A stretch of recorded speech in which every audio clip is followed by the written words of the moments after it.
Hi, Kelly. How are you?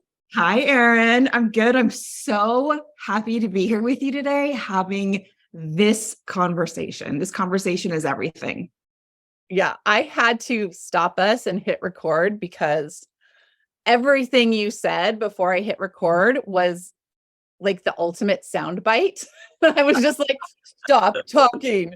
Hold on. Okay, Yeah. so We're going to go back to all those places. we go back to all those places. So I'm going to set the stage here a little bit. I'm going to start with a bit of my origin story, Great. and maybe that will lead into something that you want to share. So I was raised by an extremely intuitive, she was a professional psychic. This was what she did for a living. But from age 4 till 9, that manifested as she was a crazy person and a drug user and an alcoholic. And so I grew up with like these two sides, right? One being like, whoa, my mom is batshit crazy, out of her mind. I don't want to be anything like her. On one hand. On the other hand, she taught me so much. I knew about meditation and yoga and my intuitive gifts. And she was amazing, amazing, amazing, amazing. So I came up in the world being extremely sensitive, extremely intuitive. And yet I didn't want any of it. I was like, no, no, no. I want to be normal. I want to take medicine. I want to not hear things in my head. And then I had traumatic, abusive events in my life. And I became even more hyper aware, which then I got the diagnosis of anxiety and depression. Went through my whole life until now, 46 years old, mother of 2 daughters. My mom is now passed away. Mm-hmm. And I am finally realizing that I have a gift, and my sensitivity and my intuition is a gift. And yes, I need to protect myself, and I need to be aware as I navigate the world that I am a unique and delicate instrument, but it is not something I need to push down. Yeah. It is not something I need to hide from. So the desire to get on the Zoom with you and have you on the podcast really came from this inquiry I've been having in myself, which is, was I born with this intuitive healer gift, or did my trauma cause it? Or did my sensitivity cause my trauma or attract my abuser? And really the big question, as we were talking before I pressed record, was, who would I be? Who would woman be if we were fully empowered in our gifts and we were no longer required to walk around every single day with a bullseye on our back? Yeah. So that's my setup for you. I want to know, what do you think? So I'll share a little bit about my story because there's an intersection here, and then we're just going to go into all of the things. This is such a fun conversation. So my intuition turned on at the age of 5 from 2 back-to-back instances of sexual violation. And I'm 5. I don't know what any of this is or what to call it, right? But basically, what happened is I could no longer rely on 2 things. One, the people who are meant to keep me safe, love me, and protect me, to actually keep me safe, love me, and protect me. And I couldn't rely on my 5 senses, right? I couldn't rely on those inherent, easily identifiable 5 senses to navigate the world. So I think of it and look at it as my spidey senses went into full effect, blown wide open, because I literally needed a new way to survive in the world. Not only am I not being taken care of in a way that keeps me safe, but I can't count on what I've been, like my own being, to get me through the world. So like the magic turns on, right? And this is one of the ways, this is what we talked about before we started recording, is that we are all intuitive. We are all intuitive. We come into this world turned on to different levels, oftentimes depending on what has happened in our lineage, right? What we know now, science, is that trauma is passed down at least 7 generations. If my lineage is experiencing trauma and their intuition turned on as a way of survival, that is literally a tag on the DNA that gets passed down, passed down, passed down. So that's why I say we're all intuitive, and we just come into it to different degrees. What happens basically from birth is we're then conditioned out of our body. We're conditioned out of our body, out of our wisdom, out of our knowing, out of our feeling, sensing, right? Our emotions are bad and wrong. We're crazy. We're over emotional because we have periods, and we're women just in general. If we're not even, right? Like you could not even know that I'm not having a period anymore and call me crazy and blame it on me because I'm a woman, right? So all of this messaging from even just our fellow women, because of how we've been trained to think about all of this. So intuition, because of all of these reasons, lives in us differently. And I want to say one thing about what you said about the chicken or the egg, right? Did my trauma attract my abuser? Here is my personal take on that. None of us are getting a signed letter from the universe, whether that is true or not. It literally is something that we have to decide for ourselves. We're just not getting proof of that. It's a belief. So with every belief, no matter what, whether it's true with a capital T or not, my most favorite question, especially as women trying to tune in more, is, does this belief serve me? Does it create something within me that I want, that I like, and that I want more of? And if so, what does that create out in the world? Right? How does that create a state of being that has me go be in my world with my people in a way that I want, that I desire?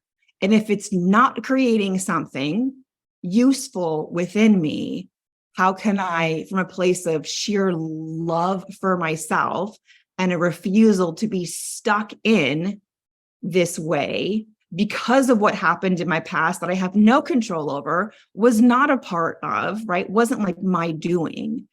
How can I step out of the attachment to that pattern, right? That loop, and turn it around for me?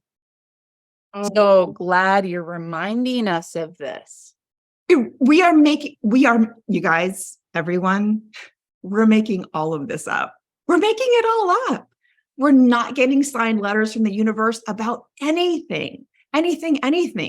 We really do get to believe anything we want about anything we want. And I feel like that is such a gift inside of the way we were designed as humans, with a soul from the divine and a human brain, right? We are 100% divine and 100% human. And we get to use our divinity to help our human evolve on the planet. And that is one of the ways we can most powerfully do this, is decide on purpose just because. This is what I create when I believe this. This is what I create when I believe this. Choose from love of yourself and your life and how you want to be and what you want to create. Right. Period. 'Cause we get to program it. The Yes. subconscious mind is ours to program. And I always say that we're either being programmed by what we're unconsciously taking in, or we're consciously putting stuff in there to program it as such that we desire. Yeah. And that is what we said also was, who benefits when I believe this? If I'm believing this thing, no matter what it is, right? Who benefits from this? Is it me, or is it something outside of me in the world with an agenda? Right? Right. Who serves when this belief is actively at play in my life? Who is benefited by that?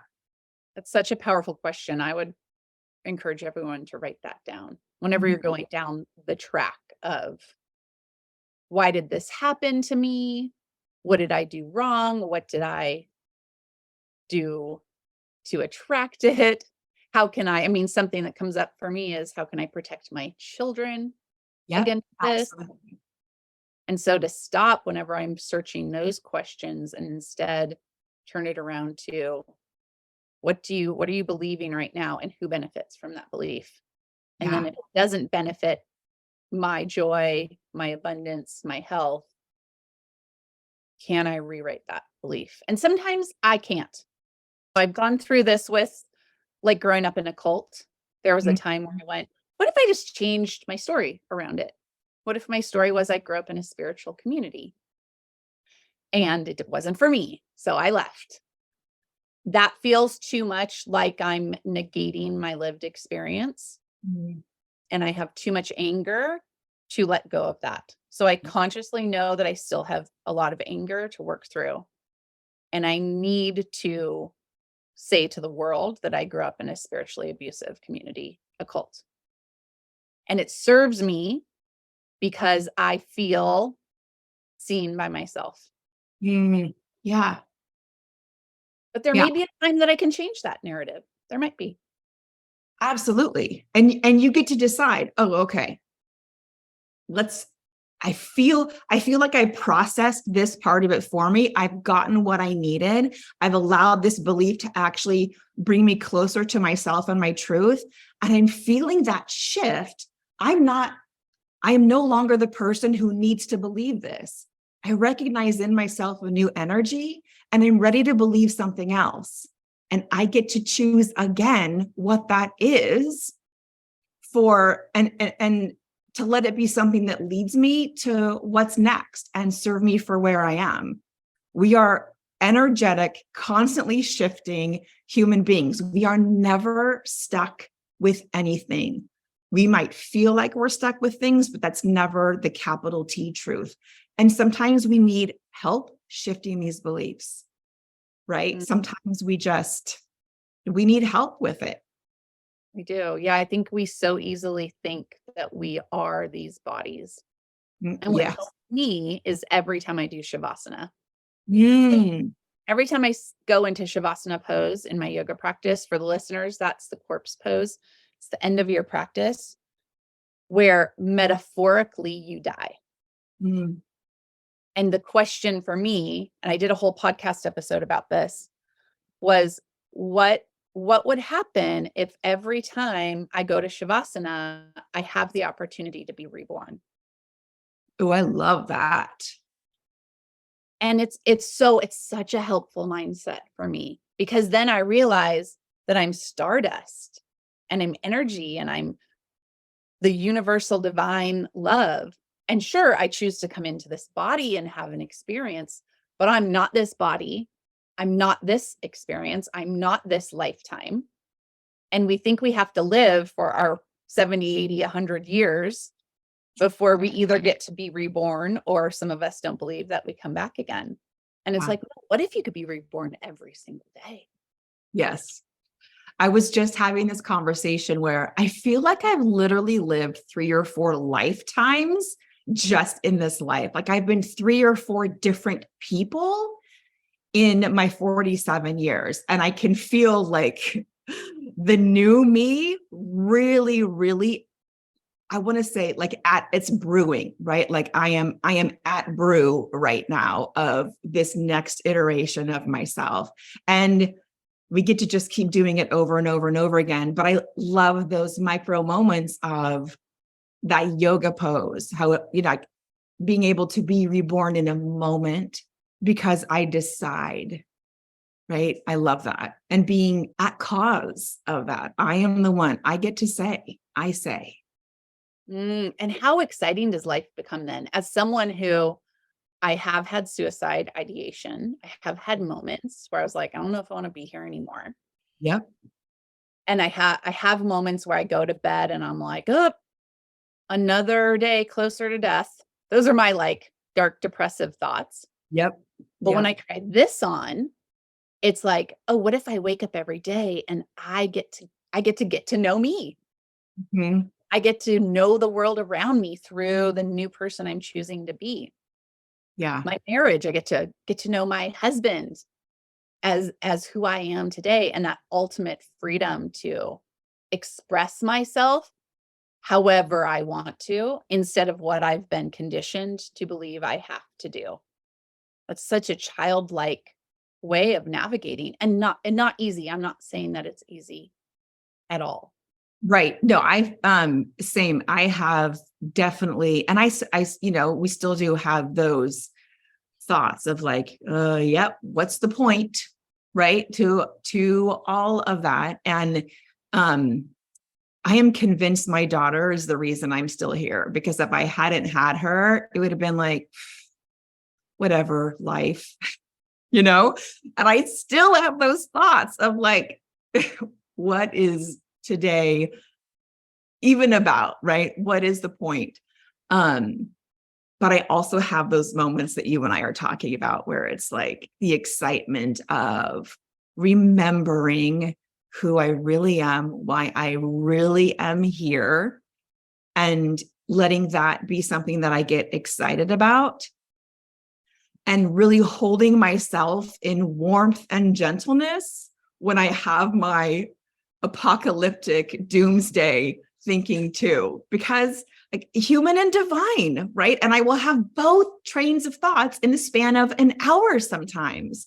And I just need to love myself through that. I love myself through that. And I think that's one of the things that really comes from allowing ourselves to tap in, right? Whether we're intending to tap into intuition or just tap into our heart and know ourselves, is when I'm willing to see all of me and hold it in understanding and warmth, I'm so much more resourced and equipped to navigate those hard moments.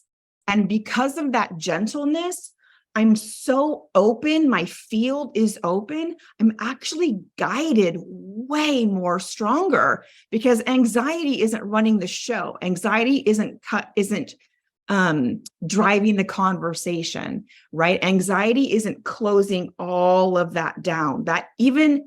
We don't even have to go for love of ourselves. We can just go for warmth and like, oh, self, today is a hard day, right? That was just yesterday. That was for me, right? And even part of this morning, the visibility struggle is real. And so those belly breaths and whatever our ways are to come back to ourselves, it opens us up to that intuition, to be guided by those higher, more divine parts of ourselves. And that is everything. And I find myself grateful for those moments and able to reach for those moments more and more as I learn to bring that energy of warmth to myself. I'm thinking of so many things right now, but one that I want to highlight is I'm imagining myself at the beginning of my healing journey. Yeah. And maybe coming across someone like you, and thinking, wow, she's so amazing. She has it so together. I've never could never like do that. And what I'm telling my past self, and maybe someone listening to the podcast, is It's a daily practice, this Wow. healing journey. And we don't like get to the finish line. Mhm. It's about being brave and waking up every day and doing your practices, and you're using your tools and being able to work and hold space for yourself. That's the only difference Yeah. between the beautiful light that I see shining in you and maybe someone listening who's just at the beginning of this journey, just waking up to it. It's just that commitment to your daily practice. Yeah. It's being present and meeting ourselves where we are moment to moment to moment, right? Like I said, in the span of an hour, in the span of 30 minutes, I can go from this way of thinking and feeling to this way of thinking and feeling. And it doesn't mean anything about me. It just means I've got a human brain that says a bunch of stuff, and some of it's really useful and some of it really isn't. And when I can detach from what it's doing and just bring that energy of warmth to myself, I am present. I am in my body. I am creating a new neural pathway. I'm creating a new way of being.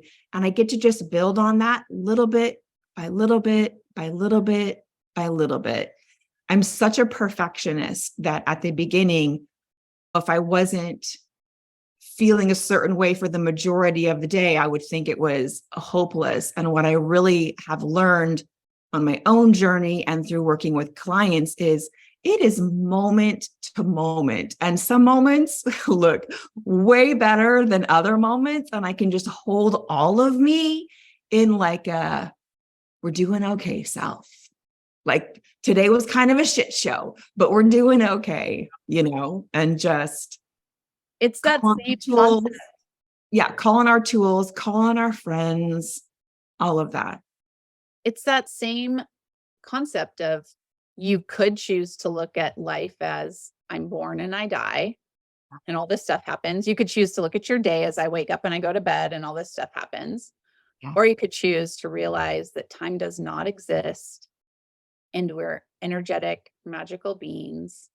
And in any moment, we can choose to change our vibration, change our frequency, look at it from a different angle. We can choose to be in our emotions and feel it.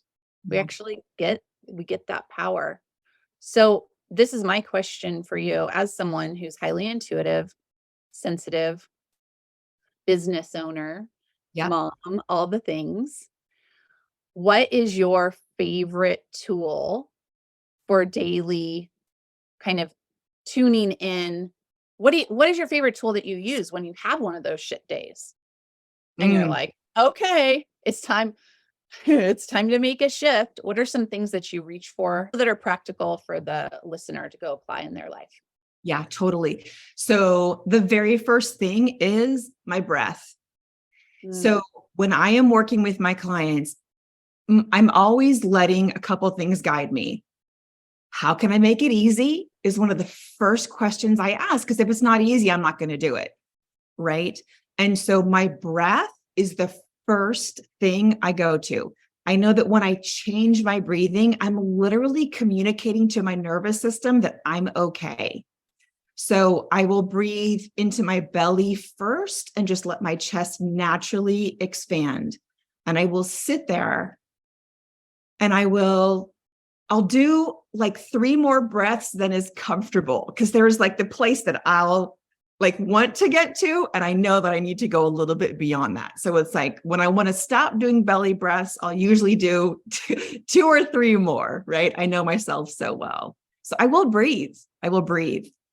My next favorite tool is also anything somatic. Like I'll, hug myself, I'll pat my body to get into my body.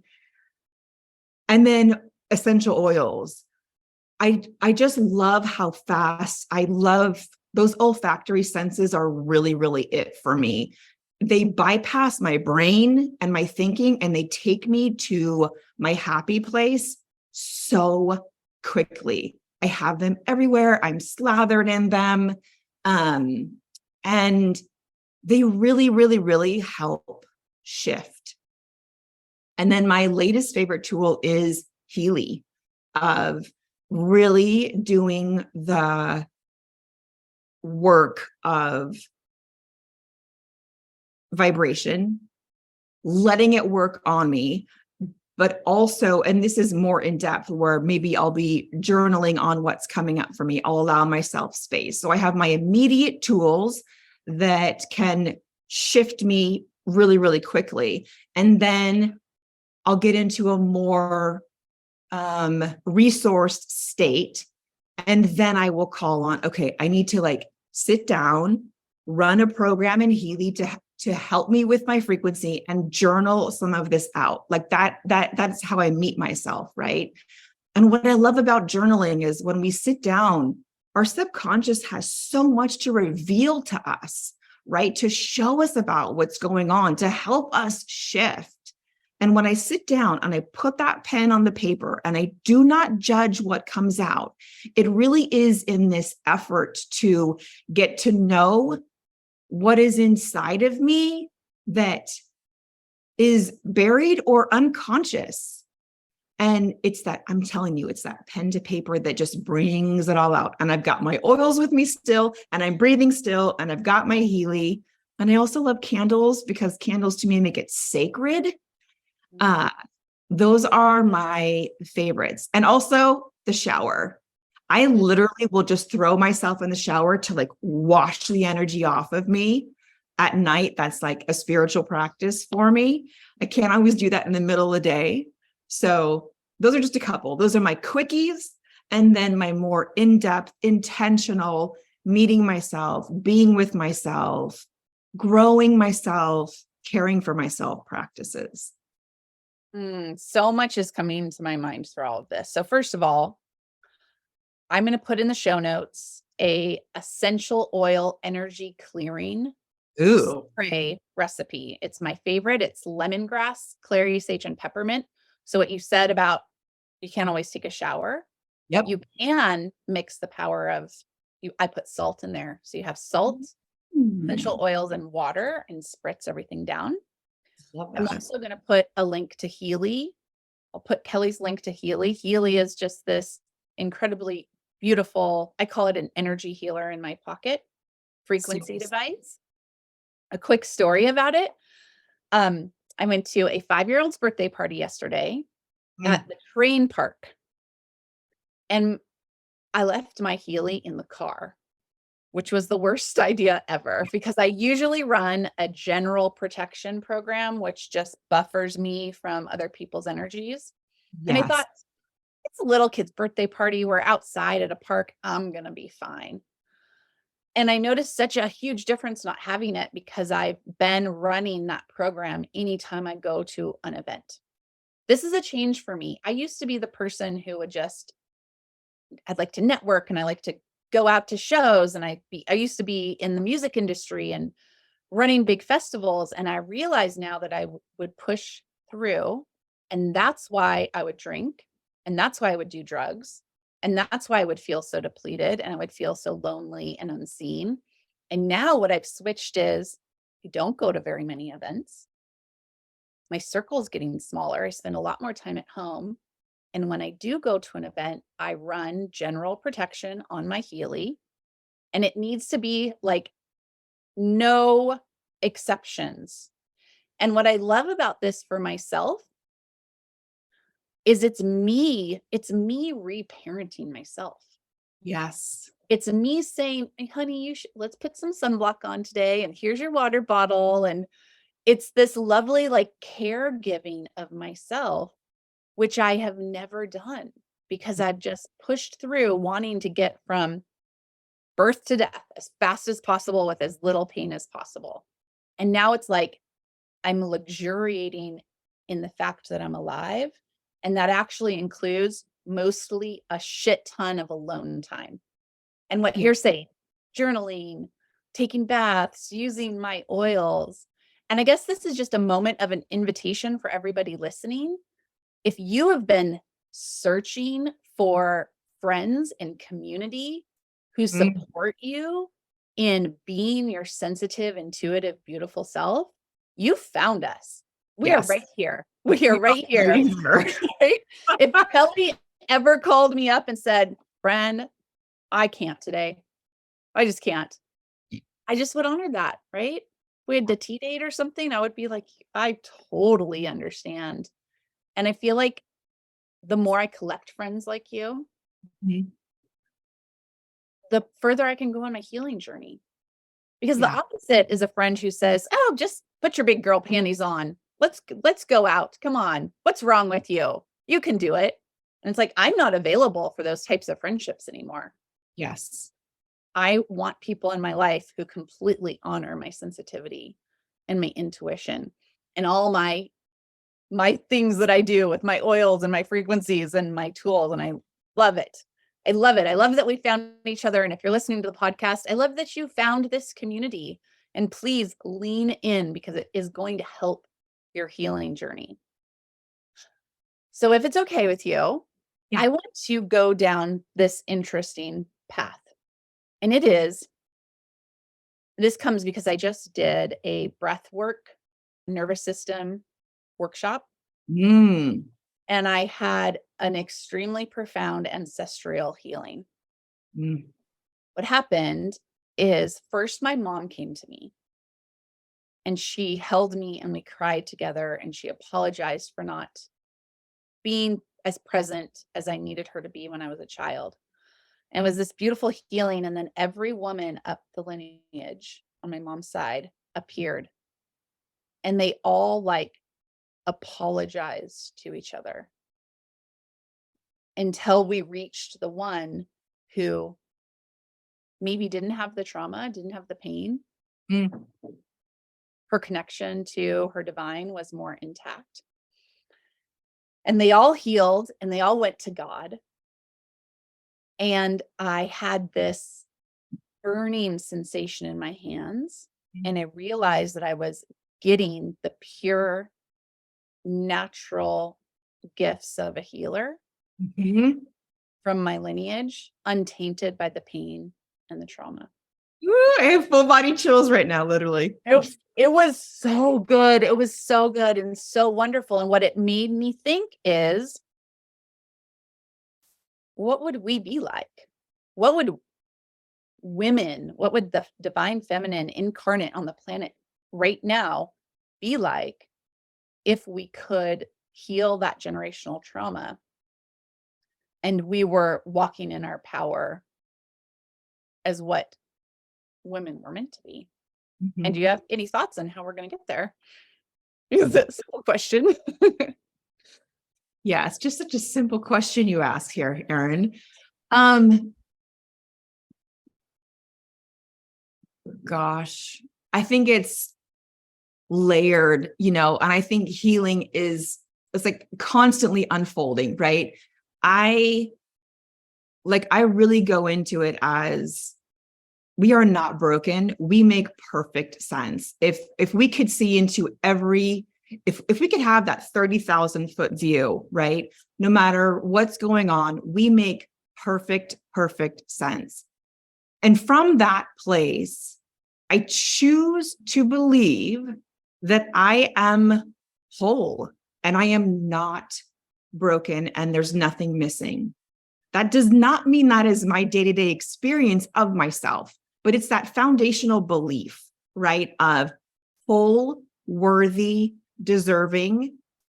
The universe thinks I'm a great idea. How do I know? Because I'm here in a body still, right? So worthy of everything the world has to offer, everything the world has to offer. Again, I choose to believe that. No one told me that.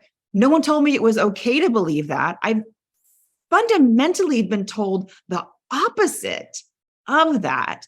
But it's kind of like the double middle finger to society's conditioning, right? Especially of women. I had to make that turn and decide what to believe. That's one thing. From that place, we then have to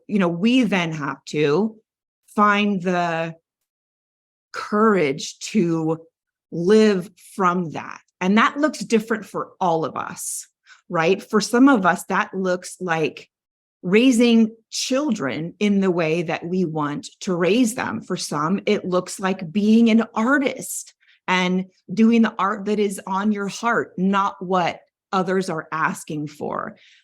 For women like you and I, it's building businesses that are an expression of, like, a wild, creative expression of who we are in the world. So it looks different for all of us. And, you know, one of the things, there are two things I say to all of my clients when we begin, right? And it is, what do you want? Let's just go get that for you, right? Like, free of conditioning, free of shoulds. What do you want? Let's just go get that for you. And the other thing is question everything. And that goes back to what we were talking about at the beginning, is what are these conditioned thoughts that are running my decisions? What are the shoulds that are dictating my choices, not only about who I believe I am, but what I can do, be, or have in the world? I think that when we are brave enough to start there, the dreams that are truly on our heart, right? Not like, and again, not from that foundational frequency of should, but those dreams that are on our heart, that we are healed in the pursuing of them, because they require that we step deeper and deeper into ourself, into our knowing, into our wisdom, from an unconditioned place, from fuck what you believe and what you have taught me to believe. This is what I now know to be true because I've taken time to really sink into that. And I choose to live from this place. And yes, it requires that I be brave over and over and over again. And I tend to myself and care for myself and my nervous system and all of that. But I really do just believe that we get to have the lives that we want and do our part to create the world that we want to be in, when we can be soft and tend to ourselves and harness that courage when we need to harness that courage. It's both. We just can't do it without both. And I don't even know if I have answered your question, because I feel like I just went on this total, like, channeled rant. I think that's what I have to say. That's what I have to say. I think it's perfect. What I'm hearing and I'm taking from that is the most revolutionary thing we can do as women, sensitive divine beings, is to want what we want and see where it takes us. Yeah. To listen to that want and honor it. If we could just suspend judgment, I think neutral is such a powerful place, right? Whenever I find myself trying to get to, like, a positive place about something that isn't awesome, I'm totally out of my power, right? It's literally toxic positivity. It creates stress in my body. It creates toxic chemicals in my body, stress hormones. When I can just suspend judgment and get to neutral and let myself be and care for myself in this place, my system naturally goes to where I want it to go to fuel me. And so I really do use, that's one of my other tools that I didn't mention. I really do use the power of neutral as a self-care tactic of, I don't have to be positive about this. I don't have to like it. I don't have to be positive. I don't have to put any kind of spin on it. I can be angry, process my anger, stay in neutral, not force myself to get anywhere, and gather my power here, right? And that's that place where all that stuff can come in that fuels us to go forward from, again, an unconditioned, tapped in, connected place. That's where we make our dreams really come true. I do believe that. I think for me, the thing that helps me get there is drinking a glass of water. Yes. Such a simple and helpful thing. Like, And I love like that you said stay that. hydrated. I love that you said that because I've actually taken on a new relationship with water recently. Um, as in like I consciously take a sip of water and imagine it nourishing me. Like it's hitting all of my cells. It's making my brain light up and fire. It's like flooding into my heart and clearing my heart out. Now, I do not do this with every sip of water. Let's just be real, right? But when I need it, that is my conscious practice with water. Yeah. So for me, it's mostly belly breathing. For you, it's water, but I'm actually trying to be more intentional about water. It's so funny that you said that. Yeah. It's one of my core, like, I teach people about manifesting the life they deserve and healing and everything. And my core number one step is, are you hydrated? Like Yeah. drink some water and make it fun and magical, and get yourself a beautiful glass. Make sure it's filtered, put some, I don't know, mint leaves in it, crystals, whatever. But it's like that water it's life, and it's the building block of everything. And it's pretty neutral, Yes. pretty And neutral. it's programmable. I mean, if you want to get really magical with it, right? If you really want to play and make it fun, it's totally programmable. And isn't that like a miracle? Mhm. Isn't it I just am so blown away.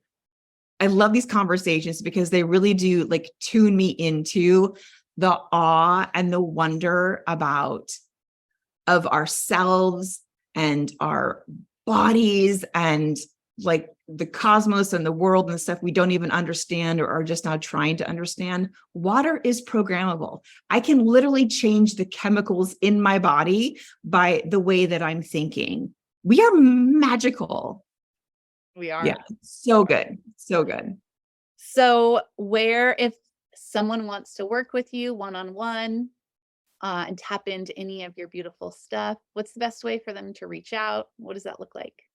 Yeah, the best way to reach out to me is really on social media right now. My website crashed, so we are rebuilding. It's not there yet, but I am Kelly True across all the socials. I'm mostly on Facebook, but I really am loving Instagram lately. And I am feeling like a little bit of a shift there. But Kelly True on Facebook, Kelly True on Instagram. You can find me there, see who I am, what I'm about. Lots of personal stuff on there. I really am not business forward on the socials, but it's part of my magic. And I just like give myself over to it. Yeah, we'll put links in the show notes. And if you feel called to work with Kelly, send her a DM and let her know what you thought of the episode, what your top takeaway was. I'll put links to essential oils, to Healy, to anything else that we talked about in the show notes. And Kelly, I so appreciate you. It was so great to talk to you. Do you have any parting words for us today? I love you, friend. That's my parting word. I'll take it. This That's is good. so fun. I'll do this all day long with you. I really will.